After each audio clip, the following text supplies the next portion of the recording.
He walked into that courtroom not just to defend his brother, but to expose the truth no one wanted to hear. But when the judge mocked him and dismissed his words, he made a move that changed everything. What happens when a man trained to protect presidents decides to take on a broken justice system? If stories about courage, dignity, and standing up to injustice speak to you, don't forget to like this video, share it with someone who needs to hear it, and hit subscribe to follow more powerful stories on Mr. Max Stories. Now let's step inside that courtroom, because what happened next left everyone speechless. The courtroom was still, not silent but still, like the kind of hush that settles over a place just before the storm breaks. Morning sunlight poured through the tall glass windows, casting long bars of light across the marble floor. Dust danced in the air, but no one was watching that. Every eye was drawn to the man sitting at the defense table. Jared Monroe. Young black, scared but trying not to show it. He shifted in his seat, his hands gripping the edge of the table, so tight his knuckles had gone white.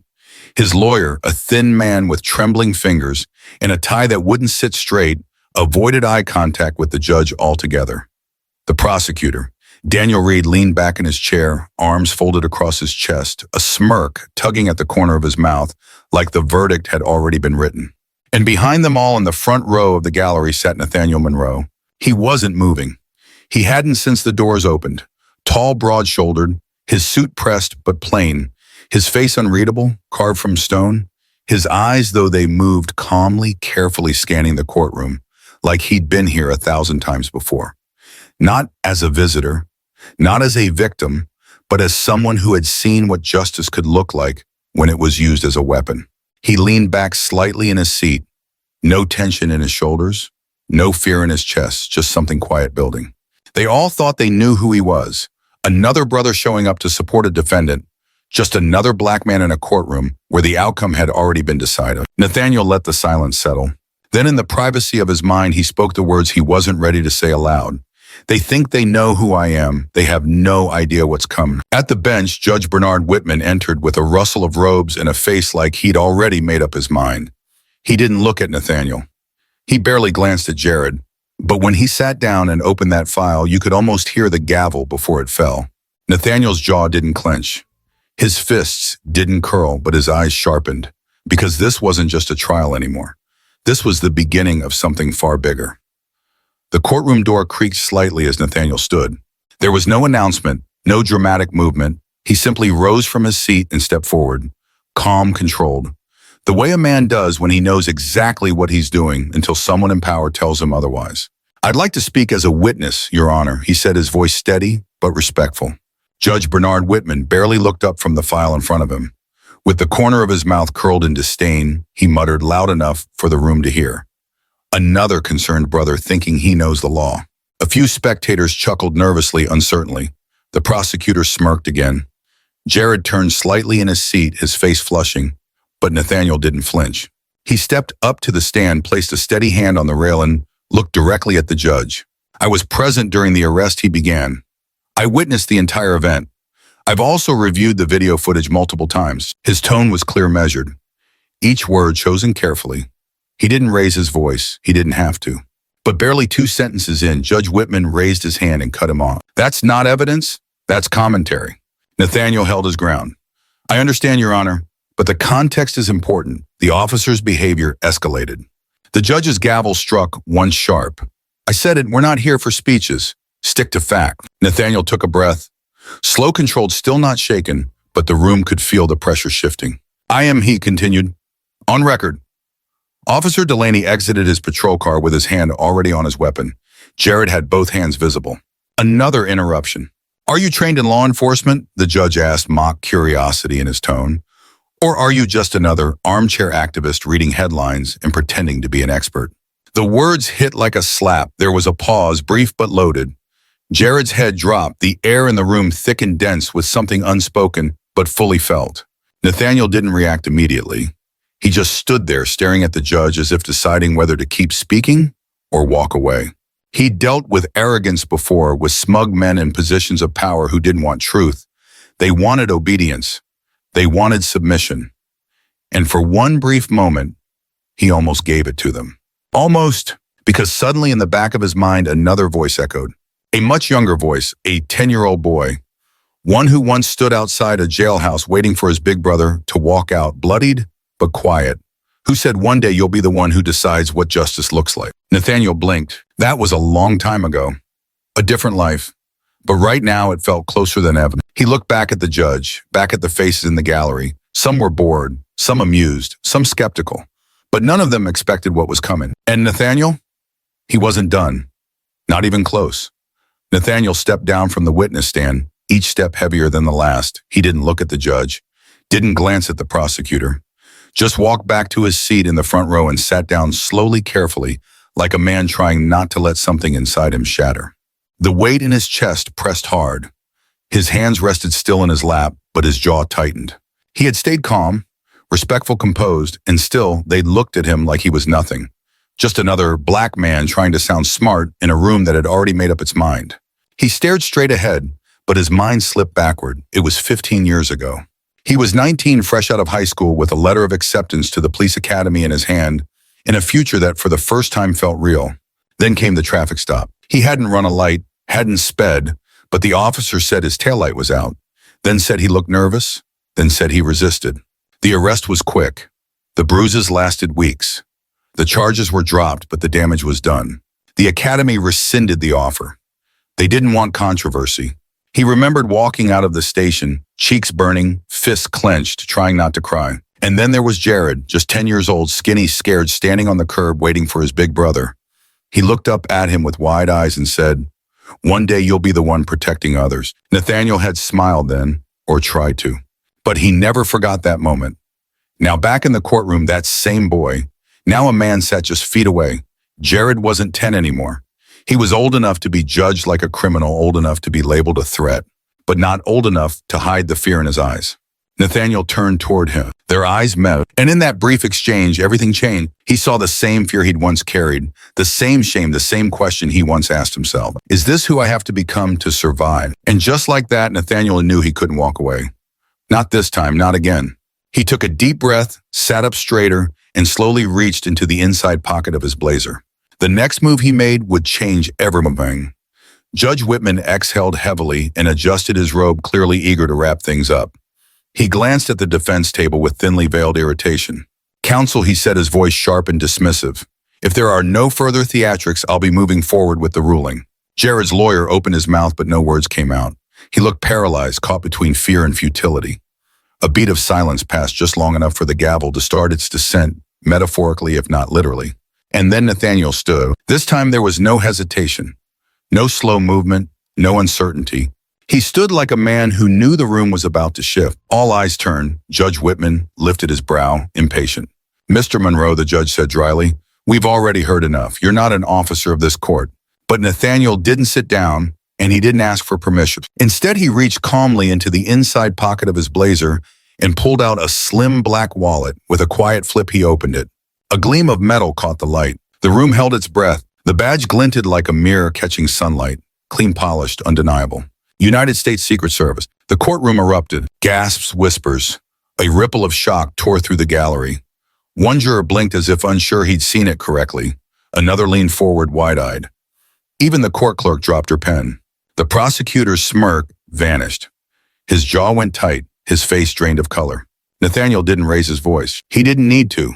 He held the badge steady in one hand, his posture relaxed but commanding.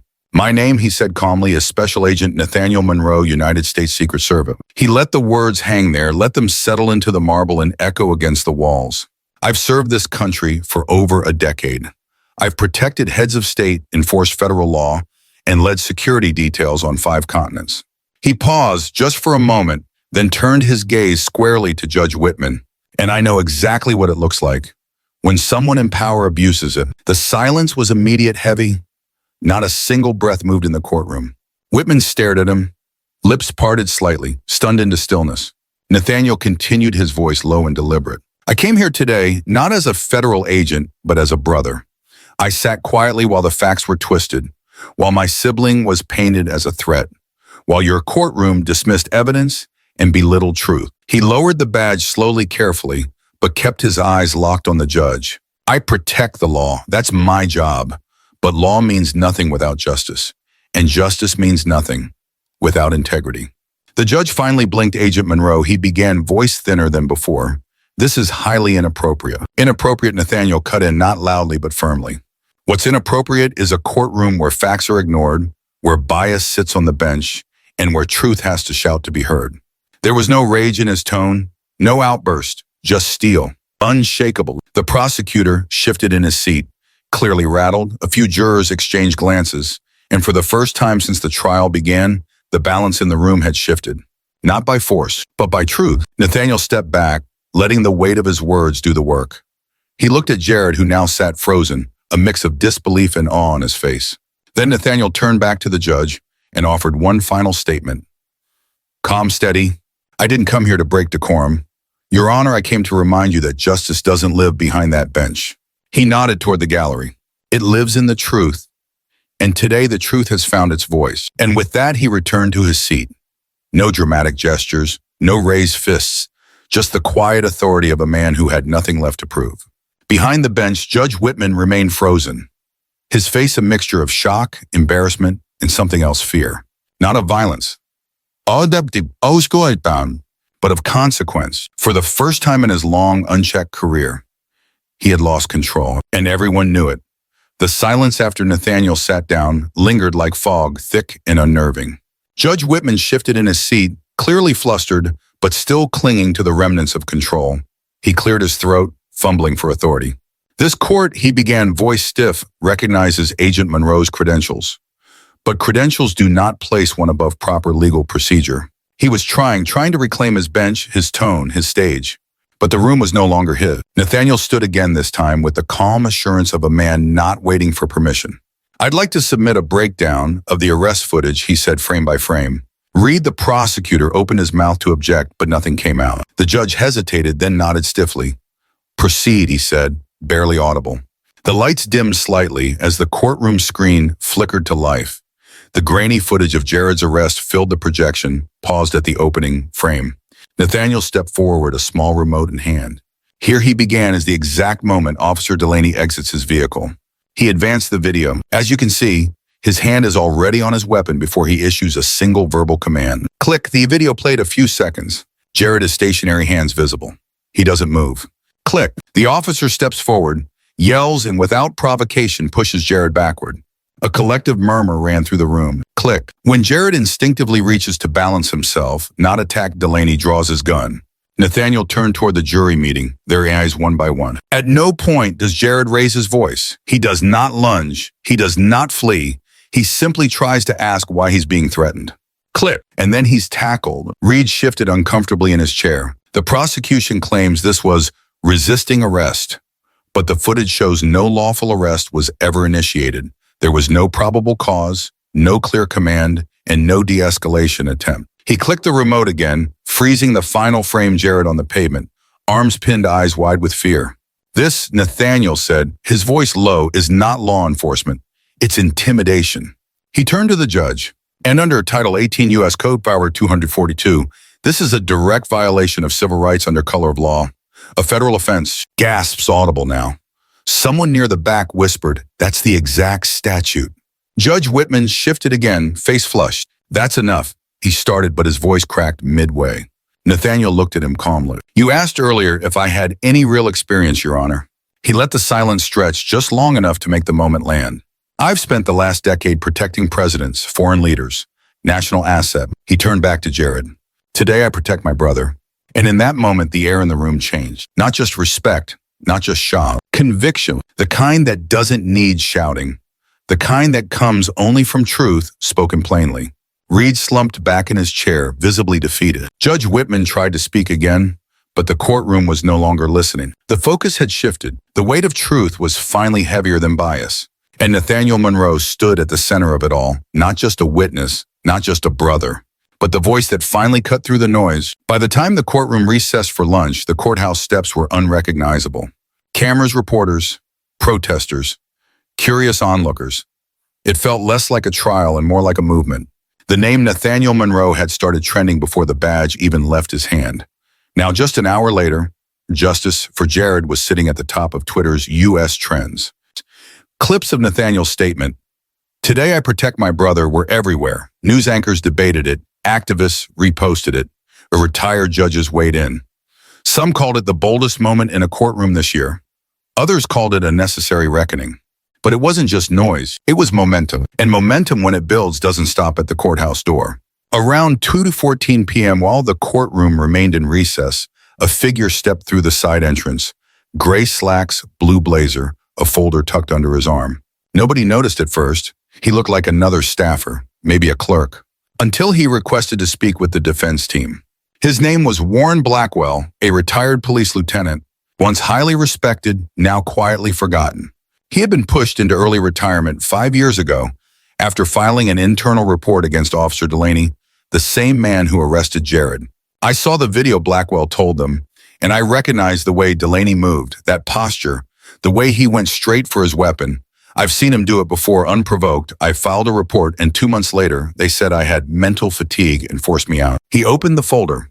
Inside, copies of emails, transcripts, timestamps, even one old dash cam clip from a case that had mysteriously been closed. Blackwell looked directly at Nathaniel. "I didn't speak back then because I thought I'd lose everything. You made me realize what staying silent actually cost." The room around them went still again. Nathaniel took the folder, held it for a moment, then nodded once. "It's not too late." When the court resumed that afternoon, the energy was different. People sat up straighter. Jurors leaned in. Even Judge Whitman, once smug and in control, now looked smaller, somehow, contained. He may still have held the gavel, but the court of public opinion had moved on without it. He wasn't leading this moment anymore. He was surviving him. The courtroom doors opened slowly and the bailiff's voice rang out like a thunderclap. "All rise." The room stood as one, not because of the judge, but because of what was coming. The jury filed back into the chamber with quiet steps and unreadable faces. Not one of them glanced toward Jared. Not one looked at Nathaniel. They simply took their seats, and the air inside the room turned to stone. Jared's lawyer adjusted his glasses with trembling fingers. Reed, the prosecutor, stared forward blankly, his previous confidence having drained hours ago. Jared sat motionless. His hands rested on his knees, but they shook barely but visibly. He kept his eyes on the table, breathing shallow, his lips pressed tightly together. Nathaniel reached out and placed a steady hand on his brother's shoulder. Jared looked up, and in Nathaniel's gaze he found something solid, unmoving, unafraid. A quiet message passed between them. "Whatever happens, you're not alone." At the bench, Judge Whitman shuffled his papers without purpose, his posture stiff, his jaw clenched tight. He didn't speak. For once, he didn't seem eager to. The jury foreperson stood. She held a folded sheet of paper in her hands. It trembled slightly, only slightly. The clerk stepped forward to take it, then handed it up to the judge, who scanned it quickly, trying not to let his expression betray what he saw. He cleared his throat. "Will the defendant please rise?" Jared stood slowly. Every eye in the room was on him. The foreperson's voice, though quiet, landed with the weight of history. "On the charge of resisting arrest, we find the defendant Jared Monroe."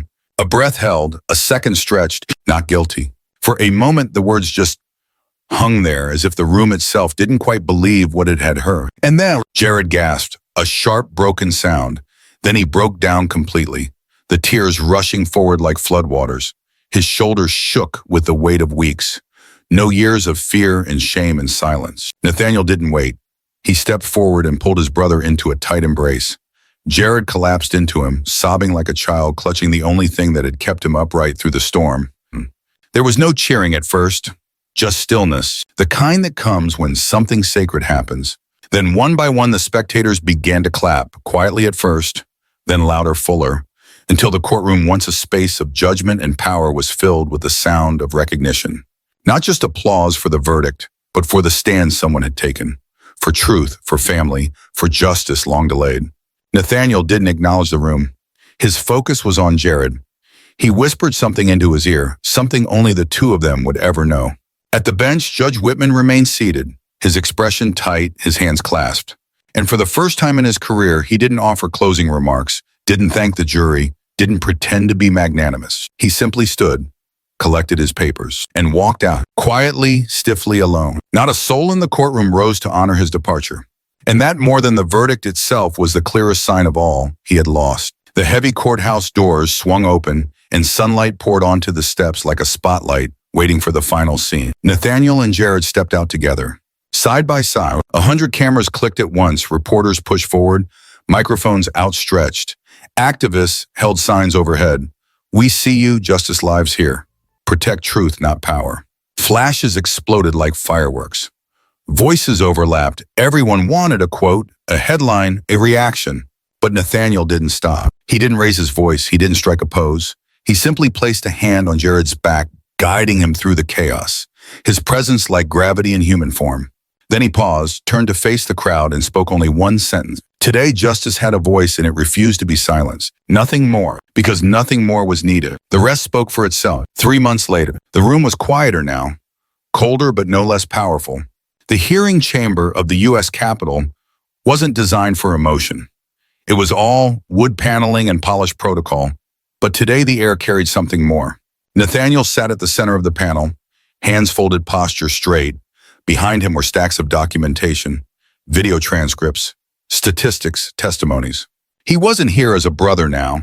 He was here as a federal agent and as a citizen demanding accountability. For years, he told the congressional committee, we've tolerated vague definitions of reasonable force. We've excused escalation. We've allowed officers to act first and justify later. He gestured calmly to the documents in front of him. The case of Jared Monroe is not rare, it's just visible. C-SPAN broadcast it live, major outlets streamed it online. His quote, not rare, just visible, lit up every major headline by nightfall. And something began to shift. Meanwhile, Jared was back in school, not just any school, Howard University School of Law. He sat near the back of the lecture hall that first day, quiet but alert, a notebook open, his pen resting on the first line of the page. He hadn't written anything yet, but the moment felt bigger than ink. He looked down at the page and finally scribbled 4 words. This is for them. Them being the ones who never got to walk free, the ones who didn't have a brother like Nathaniel, the ones still waiting for justice to find them. He wasn't just studying law. He was becoming the system they once feared. Their story spread far beyond the courtroom. It was taught in classes, cited in essays, spoken in town halls. For some, it was a story of redemption. For others, a warning. But for most, it was a spark. Because what began with a man sitting in the front row of a courtroom had become something much louder. A movement, a reckoning, a reminder that when the truth stands up, even the most powerful bench can no longer sit in silence. The sky above Washington was clear that morning. No thunder, no storm, just a quiet breeze curling around the marble steps of the Capitol building, tugging gently at the flagpole perched high above. Nathaniel stood at the base of it, his suit jacket unbuttoned, his hands tucked loosely in his pockets. He looked up. The American flag fluttered against the blue, clean, full proud. But this time he didn't look at it with skepticism or sorrow. Not anger either. He looked at it with something deeper, something earned. For the first time in a long time, there was space inside him for belief. Not in the system as it was, but in what it could still become. Behind him, life went on. Pedestrians walked past without knowing who he was. Senators scurried from one building to the next. Somewhere his brother was in a classroom, raising his hand, asking a question no one expected him to ask. And somewhere else, another courtroom was in session. Nathaniel didn't need to be there because what he carried with him now wasn't just memory, it was purpose. He watched the flag a moment longer, then turned to walk away. No drama, no parade, just a man moving forward. But before he disappeared down the steps, his voice rose not loud, but firm, meant not for a crowd, but for the wind to carry. Justice isn't a gift, it's a responsibility. And today we all saw what happens when one man refuses to sit down. He didn't stop walking because the fight wasn't over, and the journey had only just begun. If this story moved you, take a moment. What we witnessed here wasn't just about one verdict, one courtroom, or one brother. It was about standing up when it's easier to stay silent, about refusing to let injustice become normal. It was about courage, truth, and the quiet power of choosing what's right, especially when no one expects you to. If you believe stories like this matter, please like this video, share it with someone who needs to hear it, and subscribe to Mr. Mac Stories for more powerful human-centered narratives just like this one. Your support means everything. It's what keeps our team going, creating the kind of stories that inspire challenge and remind us all of what we're capable of when we stand together. Thank you for watching. And remember, at Mr. Mac Stories, justice always has a voice.